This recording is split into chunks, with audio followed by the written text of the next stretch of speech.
conocida. Todo el mundo se la sabe prácticamente al derecho y al revés. Casi todas las iglesias la predican. Pero no sobra repasarla y entender lo que quiere decir la parábola. Antes de comenzar a ver los textos bíblicos, voy a hacer un pequeño resumen de lo que es esta parábola. Esta parábola básicamente no se refiere al sembrador. Se llama así, pero no es sobre el sembrador. Es sobre 4 tipos de terreno, ¿sí?, sobre los cuales el sembrador siembra su semilla. Entonces podemos ir adelantando, todo eso lo vamos a ver detenidamente, pero podemos ir adelantando y diciendo que el sembrador es el predicador que siembra la semilla. ¿Qué representa la semilla? La palabra de Dios. Siembra la semilla, como un agricultor siembra la semilla en el campo, ¿cierto? Entonces aquí vamos a ver 4 tipos de terrenos, como ya lo dije, que representan ¿a qué? 4 tipos de personas, 4 tipos de oyentes que hay en las iglesias, ¿sí? O sea, representan 4 corazones donde va a ser sembrada esa semilla, o sea, donde va a ser sembrada la palabra de Dios. Entonces vamos a comenzar con Mateo capítulo 13, y hago la siguiente aclaración. Yo tomé como base el Evangelio de Mateo, pero esta parábola del sembrador se encuentra en los 3 evangelios: Mateo, Marcos y Lucas. En Mateo se encuentra en el capítulo 13 los versículos 1 al 23. En Marcos se encuentra en el capítulo 4 los versículos 1 al 20. Y en Lucas se encuentra en el capítulo 8 los versículos 4 al 15. Yo hice una integración de los 3 evangelios para que no se nos quedara ninguna palabra que está en cualquiera de ellos y que a veces aclaran más el mensaje. Aparte de que, como ya lo he dicho siempre, cada texto lo reviso y lo integro en uno solo de 7 versiones de la Biblia. O sea, cada texto está revisado 21 veces, mejor dicho.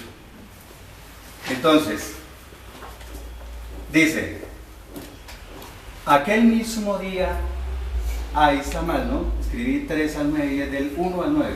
Aquel mismo día salió Jesús de la casa y se sentó a la orilla del mar. Algunas versiones dicen, se sentó a la orilla del lago. Y se le acercó mucha gente, o sea, se congregó una gran multitud. ¿Por qué?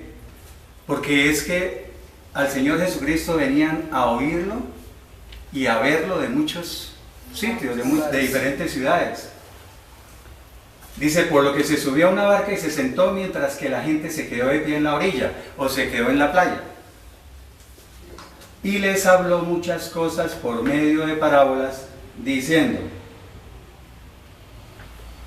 aquí va a comentar, dice, he aquí un sembrador salió a sembrar. Entonces, comencemos de una vez a aclarar, porque la explicación de la parábola viene más adelante, pero para que quede mejor entendido, dice, un sembrador, ya dijimos que es el predicador, ¿cierto? Salió a sembrar. ¿Qué sale un sembrador a sembrar? Pues la semilla.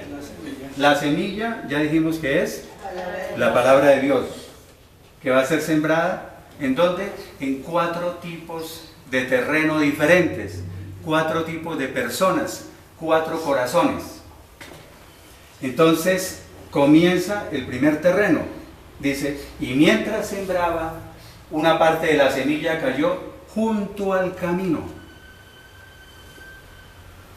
Casi todas las versiones de la Biblia dicen cayó junto al camino, porque hay unas versiones que dicen que cayó sobre el camino. Pocas versiones dicen así, la mayoría dicen cayó junto al camino. ¿Es importante eso? Sí, por lo que voy a decir más adelante. ¿Ya? O sea, cayó a un lado del camino. a la vera del camino, como quieran decirle. Dice, ¿y esa semilla fue qué? Pisoteada. Otra versión dice, hollada. Y vinieron las aves y se la comieron.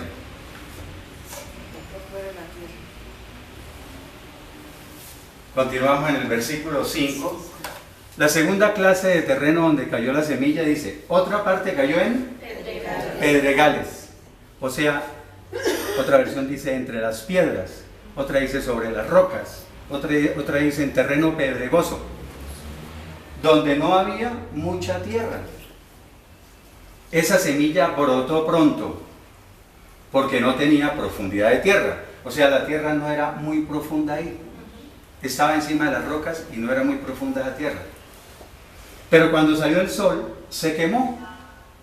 Y como no tenía raíz profunda, o sea, no estaba bien arraigada, entonces dice, se secó. Ahí podíamos ir adelantando y diciendo que como no tiene suficiente raíz, no está profunda, no hay suficiente humedad. La raíz necesita bastante humedad que está profunda. Entonces el sol sale, la quema, se seca por falta de humedad. Versículo 7, tercer tipo de terreno. Otra parte de la semilla cayó entre espinos, o sea, entre la maleza, digámoslo así, entre mala hierba, entre los espinos. Pero los espinos crecieron y la ahogaron, de modo que no dio fruto. De una vez, digamos que los espinos crecen, primera medida, muy rápidamente, ¿sí? Segunda medida, ellos roban toda la humedad. O sea que si una plantica está creciendo con espinos, esa plantica se ahoga, ¿sí? Y no da fruto. Y viene el cuarto y último tipo de terreno, que como lo dije, representa a un tipo de personas o de oyentes. Dice, pero una parte cayó en buena tierra, o sea, en tierra fértil, y brotó y creció y dio fruto. Algunas semillas produjeron una cosecha al 100 por uno, otras al 60 y otras al 30. ¿Qué quiere decir eso? Que por una semillita hubo ¿qué? 100 frutos, o 60 o 30. ¿Sí? Hubo cosecha, pero en mayor grado, moderado grado y en menor grado, pero dieron fruto. Versículo 9, el Señor Jesucristo dice, dicho esto, exclamó, el que tenga oídos para oír, que oiga. O sea, que escuche y entienda. Bueno, continuamos. Entonces, la sabiduría del Señor Jesucristo es muy grande, porque cuando nosotros llegamos a los pies de Cristo y no tenemos ningún conocimiento de la Biblia, si leemos esta parábola, créanme que no la entendemos. ¿Ya? Si no tenemos quien nos la explique o no tenemos conocimiento bíblico, no la entendemos. Entonces el Señor Jesucristo en su sabiduría dijo, la voy a explicar también. Y la explicación de esta parábola está en el mismo capítulo de Mateo, capítulo 13, los versículos 18 al 23. Dice, escuchen ahora lo que significa la parábola del sembrador. Y dice lo que habíamos dicho hace un momento. El sembrador es el que siembra la semilla. Y voy a insistir bastante para que quede muy claro. El sembrador es el predicador, siembra la semilla que es la palabra de Dios. Y empieza a hablar del primer tipo de terreno. La semilla sembrada junto al camino representa al que oye la palabra acerca del reino y no la entiende. O sea, ahí está hablando de el tipo de personas que asiste a una iglesia, ¿cierto? Porque si está viendo la palabra de Dios, entonces es en una predicación. Entonces, pero dice que ¿qué? Que no le entiende. ¿Y por qué alguien no puede entender la palabra? Por muchas razones. ¿Sí? A veces alguien llega a una iglesia por curiosidad, otro puede llegar simplemente porque la esposa llevó al esposo, pero él no es muy gustoso de ir, ¿sí? O así, invitaciones. Un padre o unos padres que invitan al hijo, pero el hijo no quiere saber nada de eso. Y llega y no la entiende. ¿Ya? Pero entonces nos vamos a adelantar, yo voy a estar adelantando y regresando para poder, pero voy a mostrar textos. Juan 8:43, por ejemplo, el Señor Jesucristo dice: ¿por qué no entienden mi lenguaje? O sea, ¿por qué no entienden mi mensaje? ¿Ya? Y él mismo aclara, dice, pues porque no pueden escuchar mi palabra. Ese escuchar mi palabra es aceptar. ¿Por qué no entienden mi lenguaje o mi mensaje? Pues porque no pueden aceptar mi palabra. ¿Sí? Aceptarla, ponerla en práctica. O no quieren ponerla en práctica. ¿Sí? Esa es una de las razones por las cuales no se entiende. Pero hay un texto que dice mucho, que es 2 Corintios 4:4. Dice, el Dios de este mundo, y no es una herejía que yo diga, una blasfemia que diga que el Dios de este mundo no es el Señor Jesucristo, ¿no? Es una blasfemia, es correcto. Satanás ha cegado el entendimiento de los incrédulos. O sea, bloquea su mente. ¿Para qué? Dice, para que no les resplandezca la luz del Evangelio de la gloria de Cristo, el cual es la imagen de Dios. O sea, mientras no se haya nacido de nuevo, mientras no se sea un cristiano verdadero, Satanás aprovecha para cegar el entendimiento. ¿Por qué digo eso? Porque aquí en primera de Juan 5:20 nos dice, pero también sabemos que el Hijo de Dios ha venido y nos ha dado ¿qué? Entendimiento. O sea que cuando verdaderamente aceptamos a Cristo en nuestra vida, en nuestros corazones, Él mismo nos da el entendimiento. ¿Sí? Esa es la diferencia. Dice, para que conozcamos al que es verdadero y estamos en el verdadero, en su Hijo Jesucristo. Este es el verdadero Dios y la vida eterna. Entonces nosotros tenemos ese privilegio que el mismo Señor Jesucristo nos da el entendimiento. Bueno, regresamos.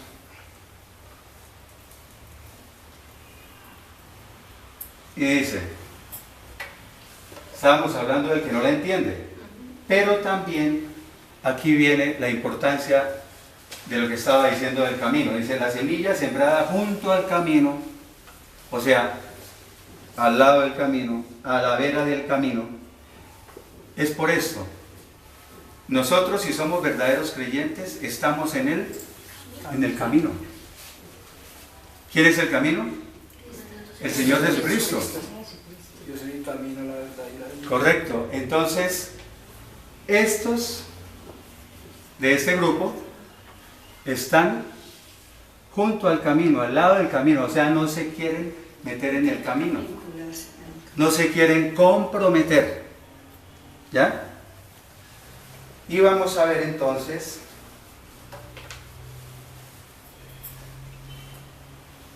en el Salmo 32, versículo 8, si lo quieren ir buscando una vez. Salmo 32, 8. En este salmo habla de lo del entendimiento que acabamos de ver, que no entienden, pero también menciona una cosa sobre el camino. Dice, te haré entender Y aparte de eso dice, y te enseñaré el camino en que debes andar. O sea, le está diciendo, te enseñaré el camino. No es ahí al lado del camino, ¿sí? Junto al camino, a la vera del camino, o sea, sin comprometerse. Pero cuando le hace entender y le enseña el camino, cuando ya disponga su corazón para recibir a Cristo, ¿cierto? Ese texto lo tomé de la Reina Valera. Y Juan 14:6, que todos lo conocemos muy bien, dice, Jesús le dijo, yo soy el camino, la verdad y la vida. Nadie viene al Padre sino por mí.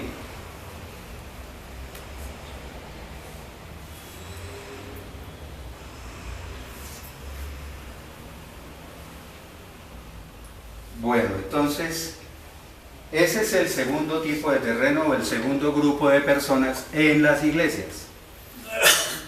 Perdón, el primer grupo. El primer grupo.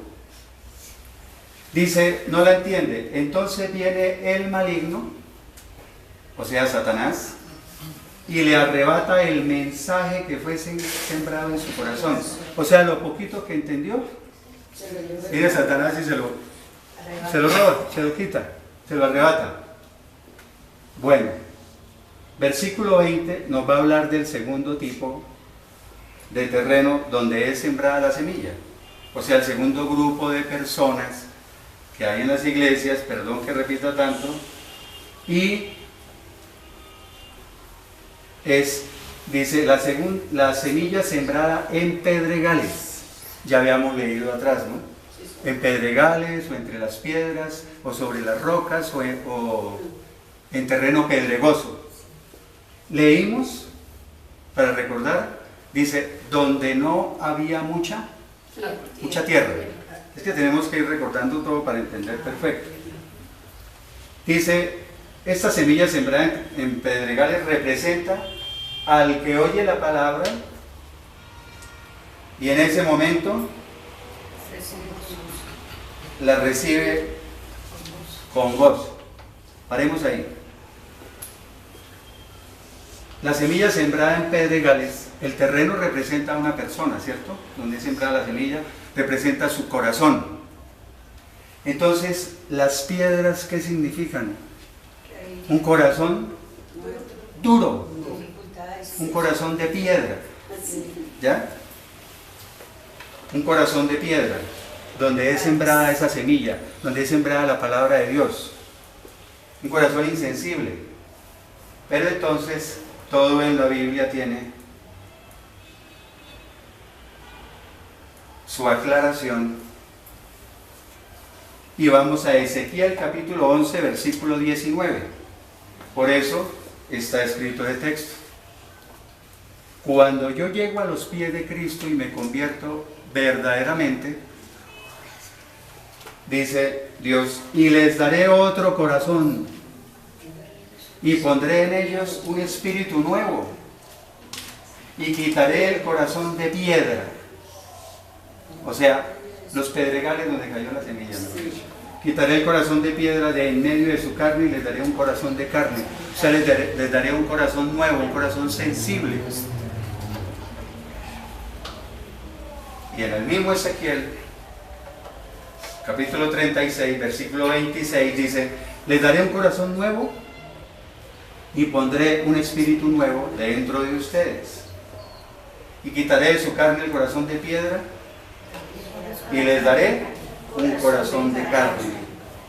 Ahí se está refiriendo a ese corazón de piedra, endurecido, o encallecido, o cauterizado, como diga la versión de la Biblia que estén leyendo.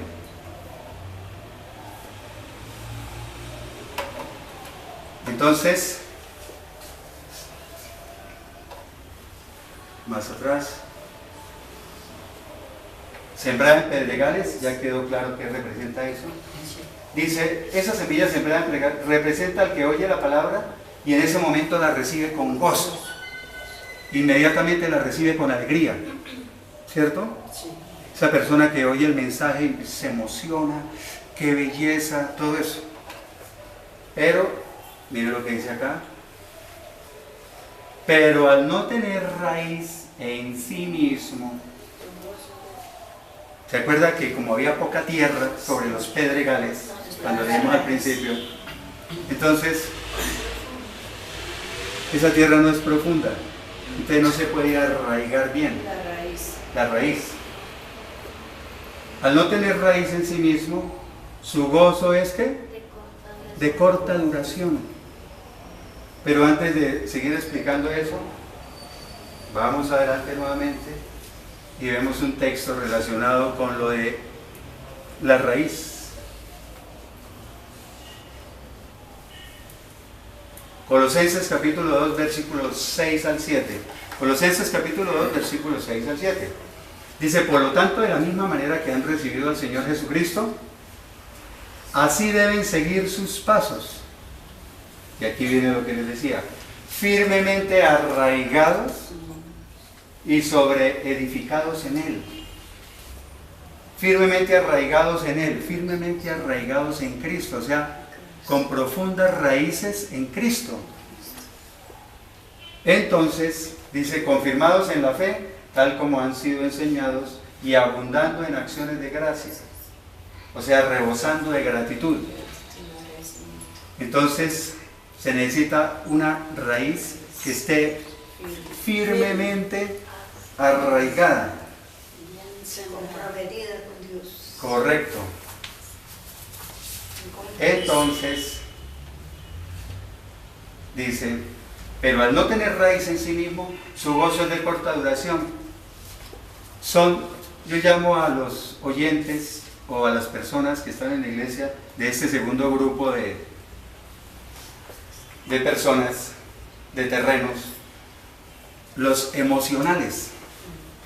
Son personas de puras emociones, emociones pasajeras, decía yo desde niño, utilizaba ese término. O sea que oyen la predicación, salen emocionados, dicen, no, esta sí me tocó esta predicación, este mensaje sí fue directo al corazón, me tocó, bueno, bellezas, cantan la canción de moda ya, lloran, sí, aleluya, amén, solo gozo, pero es un gozo de corta duración. No tienen raíz en Cristo profunda. Entonces salen y a las 2-3 horas pasó todo el entusiasmo. Hay que hacer una aclaración. Los tres primeros grupos, son 4 grupos, los 3 grupos de personas que vamos a ver son personas que no han nacido de nuevo, no son cristianos verdaderos, simplemente son personas que asisten. Dice, su gozo es de corta duración, pues al venir la aflicción o la persecución por causa de la palabra, enseguida tropieza ahí, cae y abandona la palabra y abandona todo. ¿Ya? Cualquier aflicción ya lo desanima. Cualquier persecución, así sea por parte de la familia, porque a veces la familia empieza a ponerse en contra del que se hizo creyente.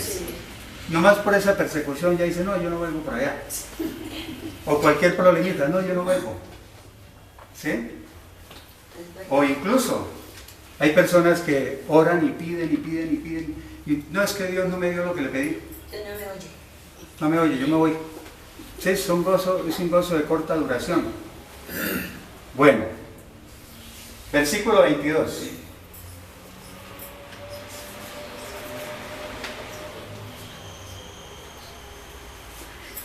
La semilla sembrada entre espinos, el tercer tipo de terreno, ¿cierto?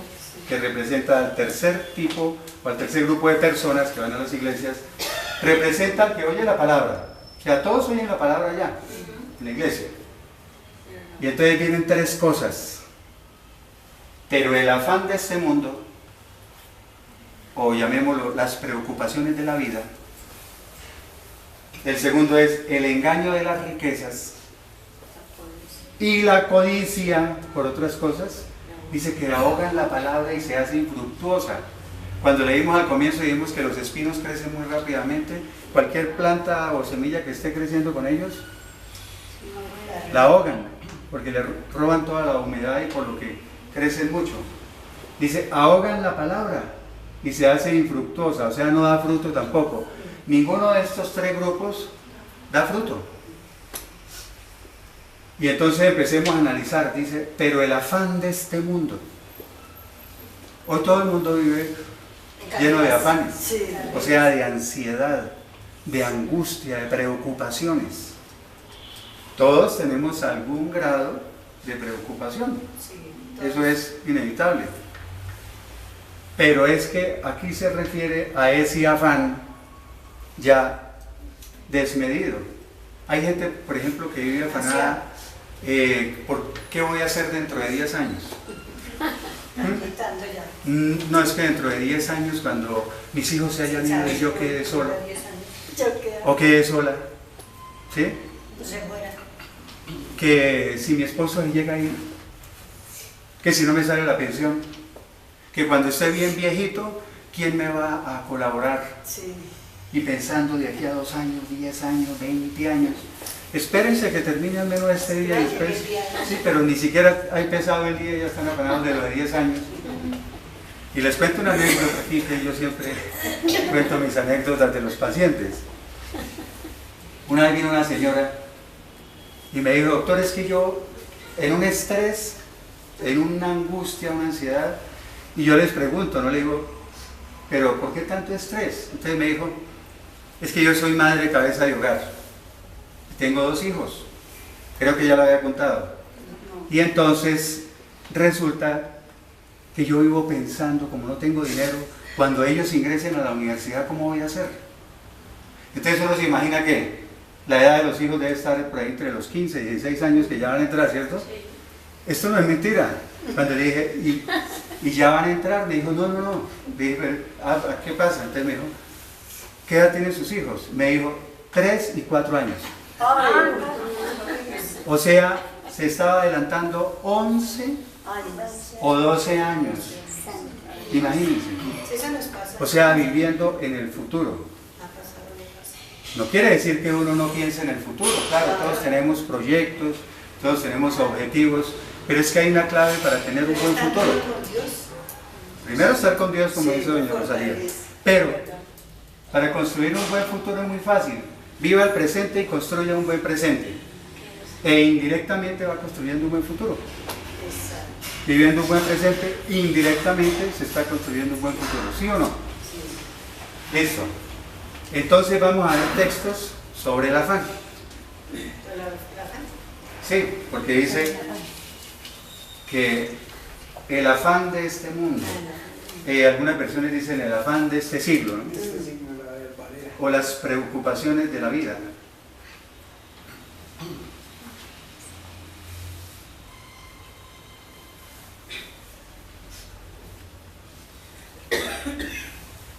Mateo 6:34, Mateo capítulo 6, versículo 34 dice, así que no se afanen por el día de mañana, porque el día de mañana traerá su propio afán, basta a cada día su propio mal. No se afanen por el día de mañana, no se está refiriendo a que hoy es domingo y que no estamos hablando por mañana lunes, ¿no? Está refiriendo al futuro. No se afanen por el futuro. Porque el día de mañana traerá su propio afán, o sea, basta a cada día su propio mal, es ya con lo de cada día, los problemas de cada día es suficiente. Entonces, lo mejor es vivir el día con Dios, lógicamente, ¿no? Preocuparse por lo de ese día. Cada día trae su propio afán. Y cuando amanezca mañana, pues nos preocupamos de mañana. Mateo 6:25 dice, por lo tanto les digo, no se afanen por su vida, qué habrán de comer o qué beberán, ni por su cuerpo, qué habrán de vestir. ¿No es la vida más valiosa que el alimento y el cuerpo más que el vestido? ¿Qué habrán de comer o qué beberán? Ni qué vestirán. Hay gente que vive preocupada de eso, pensando de aquí a 10 años, pero ¿será que de aquí a 10 años mi pensión alcanzará para comer? ¿Sí será suficiente me alcanzará para